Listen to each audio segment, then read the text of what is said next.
오늘 말씀은 요한복음 5장 1절에서 18절입니다. 제목은 38년 된 병자의 구원 사건이라 하는 제목으로 말씀을 나누겠습니다. 먼저 이 본문을 읽어드리겠습니다. 그 후에 유대인의 명절이 되어 예수께서 예루살렘에 올라가시니라. 예루살렘에 있는 양문 곁에 히브리 말로 베데스다라 하는 못이 있는데 거기 행각 5이 있고 그 안에 많은 병자, 맹인, 다리 저는 사람, 혈기 마른 사람들이 누워 물의 움직임을 기다리니 이는 천사가 가끔 못에 내려와 물을 움직이게 하는데 움직인 후에 먼저 들어가는 자는 어떤 병에 걸렸든지 낫게 되밀어라.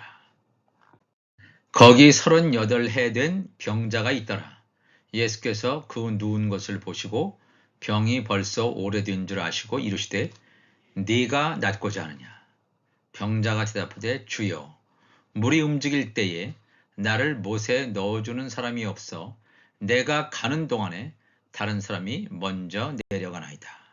예수께서 이르시되 일어나 내 자리를 들고 걸어가라 하시니 그 사람이 곧 나아서 자리를 들고 걸어가니라. 이날은 안식일이니 유대인들이 병 나은 사람에게 이르되 안식일인데 내가 자리를 들고 가는 것이 옳지 아니하니라.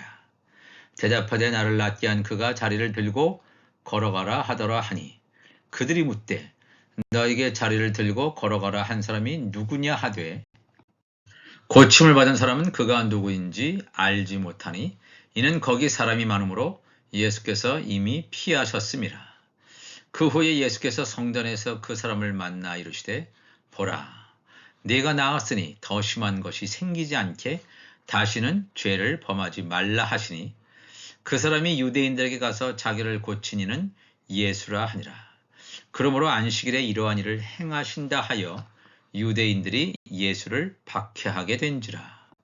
예수께서 그들에게 이르시되 내 아버지께서 이제까지 일하시니 나도 일한다 하시매 유대인들이 이런 말미암아 더욱 예수를 죽이고자 하니 이는 안식일을 범할 뿐만 아니라 하나님을 자기의 친아버지라 하여 자기를 하나님과 동등으로 삼으심이로라.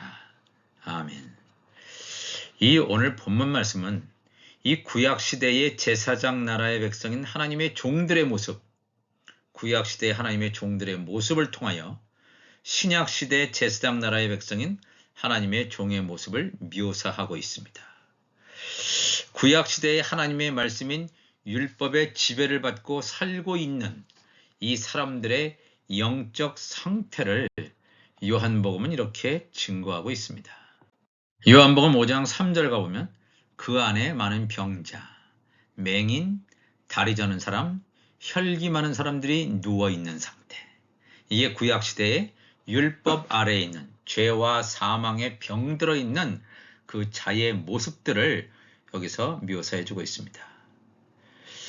우리가 이 구약의 제사를 잠깐 살펴보면 번제단에서 성전 제물을 하나님께 바친 후에 제사장들은 번제단 그 다음에 물두멍이라는 곳에서 손과 발을 깨끗이 씻어야만 그들이 성소라고 하는 곳에 들어가서 뭔가 하나님 나라의 일을 감당할 수 있겠습니다. 출애굽 30장 17절 보면 여호와께서 모세에게 말씀하여 이르시되 너는 물두멍을 노수로 만들고 번제단 다음에 있는 그러한 이 성막에 있는 기구지요. 물두멍을 노수로 만들고 그 받침도 노수로 만들어 씻게 하되 그것을 회막과 제단 사이에 두고 이 회막이라고 하는 성소를 말합니다. 회막과 제단 사이에 번제단이죠. 번제단 사이에 두고 그 속에 물을 담으라. 아론과 그의 아들들, 바로 율법 아래에 있는 제사장들을 말합니다. 그 물두멍에서 수족, 손과 발을 씻되 그들이 회막에 들어갈 때에 성소에 들어갈 때에 물러 씻어 죽기를 면할 것이요. 제단에 가까이 가서 그 직분을 행하여 여호와 앞에 화제를 살을 때에도 그리할지니라. 이와 같이 그들이 그 수족을 씻어 죽기를 면할지니 이는 그와 그의 자손이 대대로 영원히 지킬 규례다라고 말하고 있습니다. 우리가 조금 더 살펴봤던 출애굽기 30장 17절 이하의 말씀을 통해서 이 구약 시대에는 물두멍, 이 율법 아래에 있는 제사장들이 물두멍에서 손과 발을 씻는 의식을 행해야지만 성소에 들어갈 수가 있다고 했습니다. 손과 발을 제대로 씻지 않고 성소에 들어가면 죽임을 당한다. 이게 굉장히 정결의식이죠. 유대인들의 정결 예식 가운데 하나가 되게 되겠습니다. 우리가 이 구약의 배경을 조금 알고 요한복음 5장으로 가보겠습니다. 그 후에 유대인의 명절이 되어 예수께서 예루살렘에 올라가시니라. 지금 요한복음의 두 번째 예루살렘에 올라가시는 그런 것을 묘사하고 있습니다. 예루살렘에 있는 양문 곁에 히브리 말로 베데스다라 하는 못, 연못이 있죠. 풀이죠, 풀. 베데스다라는 못이 있는데 거기 행각, 솔로몬 행각 5이 있고 그랬습니다. 이 예루살렘 성전 굉장히 가까이 근처에 양의 문이 있는 양의 풀이 있습니다. 영어로는 sheep 풀이지요. 양을 씻는 장소란 말입니다. 예루살렘 성전과 거의 맞닿아 있습니다. 양의 풀의 이름이 베데스다라는 못입니다.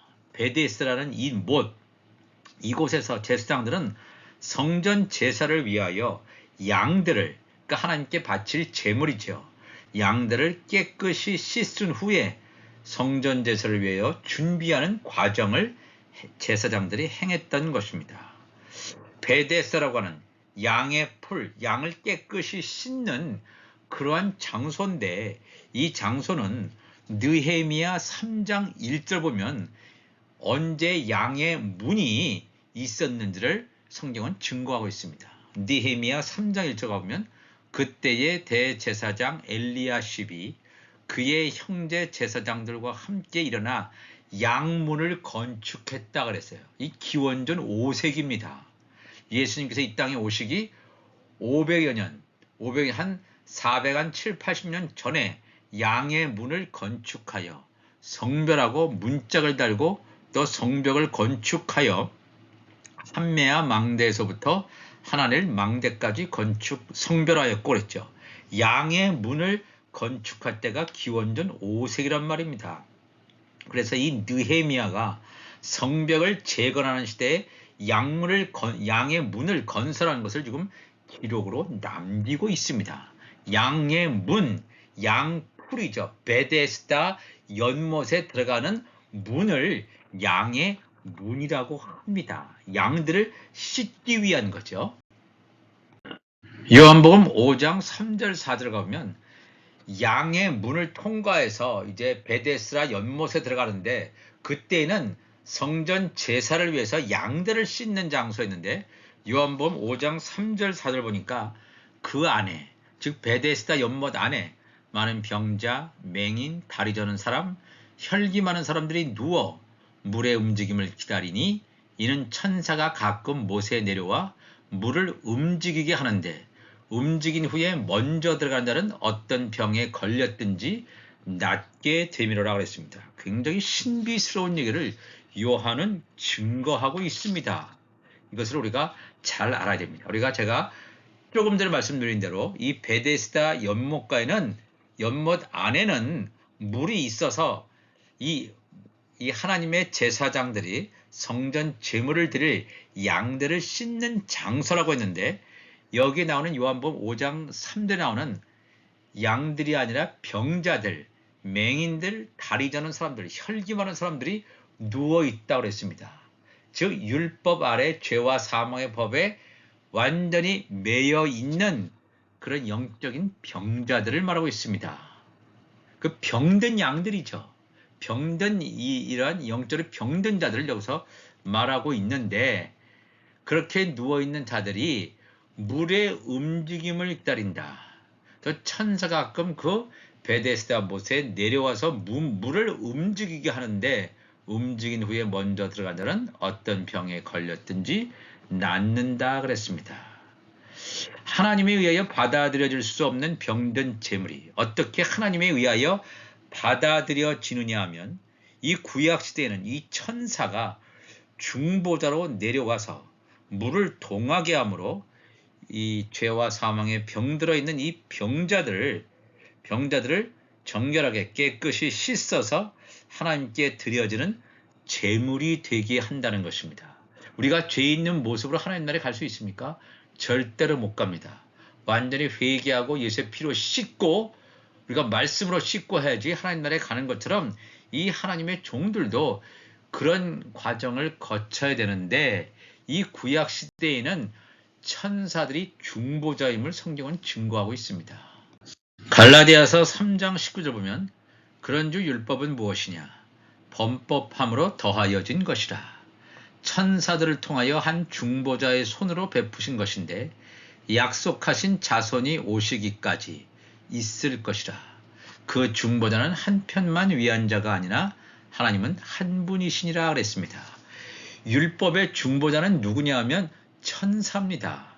우리의 복음의 중보자, 새 언약의 중보자는 예수 그리스도의 중보자라는 건 뭐냐면 하늘과 땅을 연결하는 자예요. 하나님과 사람을 연결하는 자가 새 언약의 중보자가 예수 그리스도인데 이 구약 시대에는 하늘과 땅을 연결하는 자가 예수님 오시기 전이니까 이 천사가 중보자란 말입니다. 그래서 사도행전 7장 53절에도 너희는 천사가 전한 율법을 받고도 지키지 아니하였도다 이렇게 했어요. 물론 하나님께서 천사를 통해서 모세에게 시내산에서 첫 언약을 주게 합니다. 첫 번째 첫 언약의 중보자가 천사임을 성경은 증거하고 있습니다. 그래서 이 베데스다 연못에 물을 동하기 위해서 내려오는 자, 바로 이 천사입니다. 왜 구약시대에 이 중보자의 모습을 여기서 보여주고 있습니다. 이 천사의 천사를 중보자의 모습으로 그렸다고 하는 것은 이 베데스다 연못산에서 누워있는 이 자들이 하나님의 아들들이 아니라 하나님의 종들의 신분임을 분명히 증거하고 있다는 것입니다. 그런데 요한복음 5장 5절에 거기 38해 된 병자가 있더라. 예수께서 그 누운 것을 보시고 병이 벌써 오래된 줄 아시고 이르시되 내가 낫고자 하느냐? 병자가 대답하되 주여 물이 움직일 때에 나를 못에 넣어주는 사람이 없어 내가 가는 동안에 다른 사람이 먼저 내려가나이다. 이 38년 된 병자도 이 베데스다 연못가에 가길 원했습니다. 그런데 자기는 움직일 수조차 없는 힘도 없어요. 그러니까 다른 병자들이 천사가 물을 동안 위에 먼저 들어가서 그들은 다 나음을 얻었는데 38년 된 병자는 오랫동안 이런 병이 중했지만 나을 길이 없었다는 것입니다. 38년 된 병자의 모습이 어떤 모습이냐 하면 신명기 2장 13절 보면 이제 너희는 일어나서 세례 시내를 건너거라. 이 모세가 이스라엘 백성들에게 하는 말입니다. 건너거라 하시로 우리가 세례 시내를 건넜으니 가데스 바네아에서 떠나 세례 시내를 건너기까지 38년 동안이라. 이때에는 그 세대의 모든 군인들이 여호와께서 그들에게 맹세하신 대로 진영 중에서 다 멸망하였나니 가데스 바네아에서 떠나 세례 시내를 건너기까지 38년 동안 했다. 요한복음의 5장에 나타나는 38년 된 병자의 모습이에요. 이들이 그냥 이렇게 38년 된 병자의 모습으로 천사의 중보가 없었다라면 또 이들이 요단강 바닥에 수장되어 있는 자로 계속해서 그 안에 머물러 있다면 어떤 일이 벌어지겠습니까? 이들은 다 멸망당하는 것입니다. 율법 아래의 죄와 사망의 법에 얽매여서 다 멸망당할 수밖에 없는 38년 동안 이러한 그들은 율법 하에서 멸망당할 수밖에 없는 그러한 모습을 여기서 보여줍니다. 베데스다 연못에 들어갔던 병자, 맹인, 다리 저는 사람, 혈기 많은 사람들이 상징하는 율법 아래의 병든 자들은 물두멍에 들어가므로 죄를 씻는 과정을 통과하는 구약시대에 하나님의 종들의 모습을 보여주었다면 예수님께서 오셔서 38년 동안 율법 아래에서 고통당하는 병자에게 이렇게 말씀하십니다. 예수께서 이르시되 일어나 내 자리를 들고 걸어가라 하시니 그 사람이 곧 나아서 자리를 들고 걸어가니라. 이날은 안식일이니 그랬습니다. 예수님께서 말씀하신 일어나 내 자리를 들고 걸어가라는 이 말씀은 구약시대에 제사장이 제물을 씻은 후에 물두멍에서 제사장의 손과 발을 정결하게 씻은 것처럼 예수님의 이름으로 죄사함을 받게 하는 죄사함의 세례를 상징적으로 보여주신 사건이 되겠습니다. 구약시대에 정결하게 되는 방법과 신약시대에 하나님의 종들이 정결하게 되는 방법이 다름을 성경은 증거하고 있습니다. 예수님께서 38년 동안 율법 아래에서 영적으로 병든 자의 죄를 사하심으로 다시는 죄를 범하지 말라고까지 예수님께서는 경고하시고 있습니다. 요한복음 5장 14절에 그 후에 예수께서 성전에서 그 사람을 만나 이르시되 보라 내가 나았으니 더 심한 것이 생기지 않게 다시는 죄를 범하지 말라고 하십니다. 예수 이름의 죄 사함의 세례를 받은 사람은 다시 죄를 범하지 말라고 하는 것입니다. 그냥 육신적인 연약함, 육신적인 질병을 말하는 것이 아니라 영적으로 병들어 있는 자, 율법 아래서 죄와 사망의 법에 매여 있는 자가 예수의 피로 또 예수 그리스도의 말씀으로 정결하게 되는 이러한 예수 이름의 죄사함의 세례를 받았다면 다시는 죄를 범하지 말 것을 말씀으로 점점 가까이 다가가서 오늘의 말씀으로 씻는 것을 할 것을 분명히 예수님께서 말씀하십니다. 그 사람이 유대인들에게 가서 자기를 고친 이는 예수라 하니라. 그러므로 안식일에 이러한 일을 행하신다 하여 유대인들이 예수를 박해하게 되었다. 이 유대인들이 생각하는 안식일의 개념은 안식일은 어떤 일정 거리를 여행해서도 안 되고 아무것도 행해서는 안 되는 그런 안식일 개념을 그들은 가지고 있습니다. 그러나 여기서 예수님께서는 왜 하필이면 이 안식일 논쟁을 일으킬 안식일에 이러한 일을 하셨을까 하는 것을 우리가 알아야 됩니다. 예수님께서 행하시는 예수 이름의 죄사함의 세례가 무엇인지 알 길이 없는 유대인은 예수님이 안식일에 병자를 고쳤다고 하여 예수님을 핍박하죠. 그런데 예수님은 누구십니까? 안식일의 주인입니다. 안식일이 무슨 날인지 예수님이 누구신지 전혀 알지 못한 영적으로 무지한 자의 반응임을 이 말씀을 통해서 알 수가 있습니다. 그러면 예수님께서 왜 안식일에 이런 일을 하셨는지를 우리가 들여다보아야 합니다. 요한복음 5장 17절에 굉장히 중요한 말씀하시죠. 예수께서 그들에게 이르시되 내 아버지께서 이제까지 일하시니 나도 일한다 하시매 유대인들이 이로 말미암아 더욱 예수를 죽이고자 하니 이는 안식일을 범할 뿐만 아니라 하나님을 자기의 친아버지라 하여 자기를 하나님과 동등으로 삼으심이로라. 우리가 이 하나님의 말씀을 정확하게 알지 못하면 과연 지금이 안식의 기간인지 아직도 일하는 기간인지 우리가 모를 때가 많습니다. 우리가 하나 여기서 알아야 될 것은 히브리서 13장 7절에 가보면 예수 그리스도는 어제나 오늘이라 영원토록 동일하시다. 우리 사람에게는 시간 개념이 있어서 과거, 현재, 미래의 개념이 있지만 우리 하나님, 성부, 성자, 성령께서는 과거, 현재, 미래가 없습니다. 이 다 하나의 사건입니다. 우리는 이거 과거의 사건이고 이미 지나간 사건이고 앞으로 이러한 사건이 올 것이다. 미래의 사건으로 사람은 생각하지만 우리 하나님께는 이것이 동시에 일어나는 사건임을 우리는 깨달아야 됩니다. 여기서 예수님께서 말씀하시는 내 아버지께서 성부 하나님께서 이제까지 일하시니 나도 일한다. 이 말씀을 이해하기 위해서는 창세기 2장 1절로 가봐야 됩니다. 천지와 만물이 다 이루어지니라. 창세기 1장에서 천지 창조를 하신 다음에 그 천지 창조에 대한 내용을 간략하게 말씀하십니다. 하나님이 그가 하시던 일을 일곱째 날에 마치시니 그가 하시던 모든 일을 그치고 일곱째 날에 안식하셨다. 하나님이 이미 안식하셨다고 창세기 2장 1절에는 말씀했는데 예수님께서는 뭐라고 말씀하시죠?